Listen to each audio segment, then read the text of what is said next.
So today I want to go over the top tips for new players. These are things that I encountered leveling up to level 36, which is the max level right now. And I just felt like this would be great stuff to kind of bring up to new players that will help you guys out while you're leveling up. And answering a lot of questions that I see in the world chat. There's a lot of people asking the same questions over and over, so hopefully this answers it for them too if they watch this video. Anyways, let's jump into it and talk about it. So the very first thing, which is the most basic thing in this list, is make sure you put Blade and Soul mode on. So if you go to your settings, you'll see right here, there's two different modes, normal mode and Blade and Soul mode. Now, essentially what happens is when you start the game, it puts you in normal mode, and it makes the controls really crappy. You're basically moving with your mouse, which is not good for action combat, especially for Blade and Soul. Right when you start the game, you'll be either in Heaven's Reach or in the beach. You want to right away go to Blade and Soul mode, activate it, and make sure you have that on, because it's going to make Blade and Soul way more fun, and that's how it's supposed to be played with the action combat camera. So again, really basic, most people know this, but I've seen some people say like, what's going on with my camera, and want to make sure I cover that. Next up on the list is check your quest letters. Every once in a while you'll get a purple quest, which is really important to knock out, and they'll be in the quest letters right here, so you won't see it over here. You'll have to check your quest letters, press J, go to here, and then it'll pop up, and then you can accept the quest from doing that. So that's something I missed because I just totally forgot about quest letters when I started playing again. And so I had to go all the way back to the cave and just redo it, which was kind of a pain. So make sure you check your quest letters every once in a while when you're doing your quests, and make sure you don't have any in here to knock out. Next up is make sure you do your side quests. So this is the biggest question I see people ask over and over every single day. Should I do the blue quest? Should I do the side quest? If you don't know, in Blade and Soul, your main quest is the yellow quest, which is right here. And then you have side quests, which are blue. And then you also have faction quests, which are red, where you have to use your faction uniforms to be able to do the quest. So essentially, when you're starting the game, the side quests don't really give XP, so it's like you would think it's kind of like a waste of time, because you can get to max level within 5 to 6 hours just grinding out the main yellow quest. It's very, very quick. The reason why you want to do the side quest is because they give these really important items called Valor stones, and these you just change for your skill books, which give you better damage, different skill abilities, really important for your rotation and damage in Blade and Soul. And I'll go over in the next step about how you trade these in for the skill books. But basically the side quests are 100% worth doing, and when you turn them in, they'll give you like 2 Valor Stone, 1 Valor Stone, and then they also give you various other rewards. Like right here, it gives you titles. I've given stuff like that gives me rewards. Like if I go to my inventory right here, and then I show you guys my weapon, I got a little equipment called a Priestess Weapon Psyche, which gives me 29 critical rate and 7 block, and this was from a side quest. Not game-breaking damage increase or anything, but just new upgrades for my gear, which is cool to see. So this is very important. Make sure you are doing the side quest. Now, there's 2 ways you can do it. You can do all of them at once while you're questing. Like that's what I did for all the early zones. All through here, I did all the side quests, which were a lot. But they're very easy to do. So most of the side quests are actually designed pretty well in Blade and Soul. So let's say the main quest says go to Plague Hollow or whatever, or it says go to over here. It says go over here.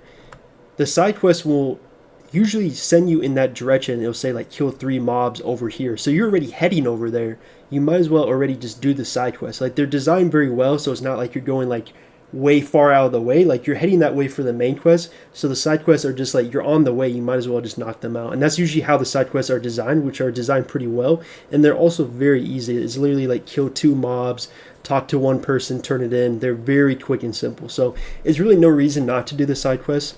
So you can do that while you're doing the main story, or the other way is you can blast all the way to level 36 and just level up to the max level 36 within a couple hours, and then you can come back and knock out all the side quests, because you'll be way higher of a level and it'll be really easy to kill the mobs. Not to say it's already easy when you're leveling up, like the game doesn't really have that hard of mobs, to be honest with you, when you're questing, but it just makes it a little bit quicker. And that's what I did. I did kind of a hybrid mode where basically I knocked out all the early ones, but then you'll see I have side quests in the Cinderlands I need to knock out. I got a lot of work to do.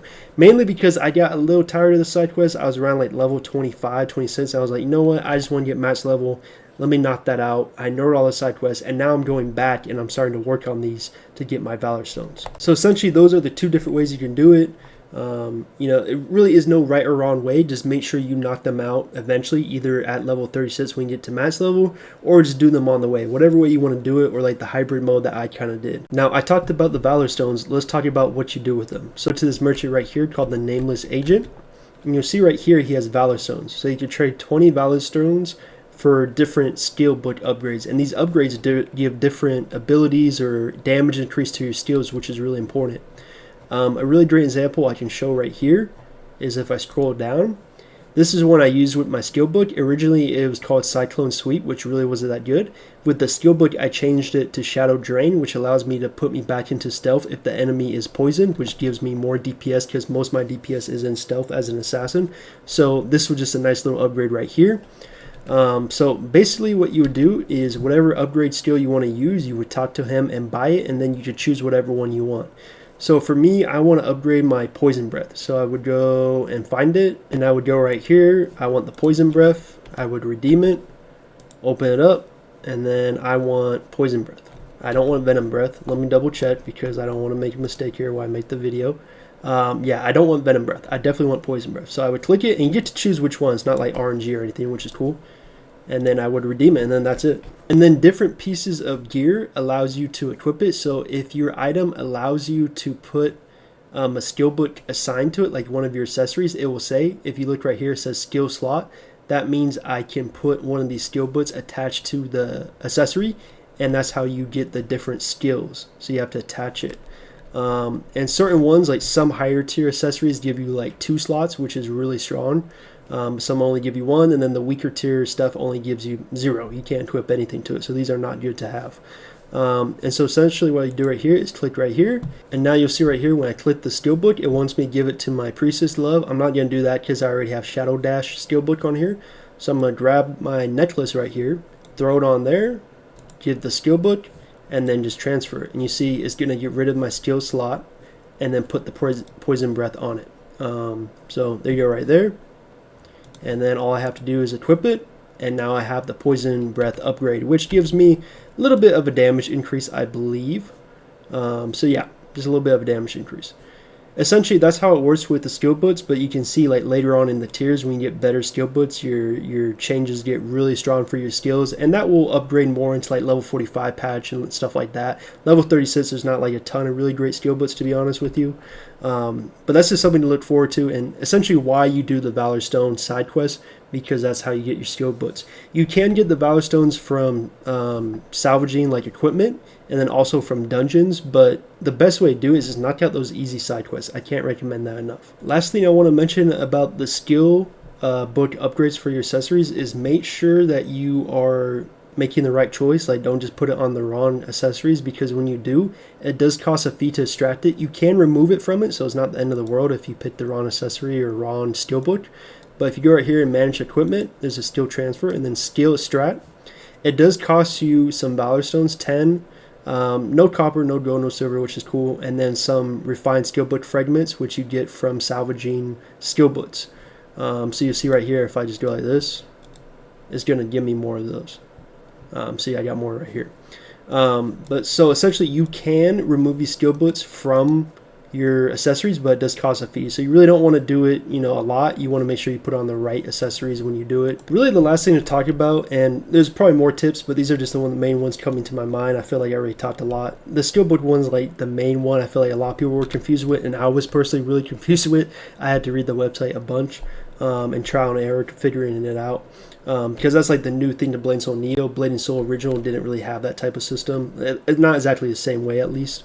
So last thing really to mention is make sure when you're running dungeons, you wait for everyone to arrive at the boss. I just had this happen earlier in Black Ram Narrows, where what happens is if you start the boss before your players, your other teammates, are arrived at the boss, fire will erupt and instantly kill them. And they do that so that people can't die, revive with their 4, and just run back instantly and just keep repeating over and over. So once you fully die and you don't resurrect yourself with 1, you can't come back to the fight because there's fire just blasting in the way that instantly one-shots you.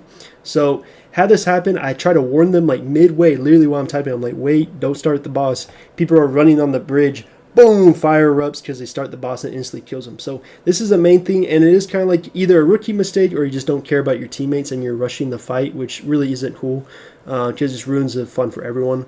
But if you just don't know about this, it's a good heads up because it will piss off your teammates. Make sure that you don't start the boss till everyone is at the boss area. Like they're not like far away running towards the boss. Make sure everyone's there, then start it. But that's really it. That's really the main video. Just main things are make sure you do your side quests, make sure you follow the skill books and redeem the Valor stones with the side quest rewards to get more skill books, and just the basic little things I talked about for new players. But hopefully you guys enjoyed the video. Hopefully some of these things helped you, and I'll see you guys in the next one real soon.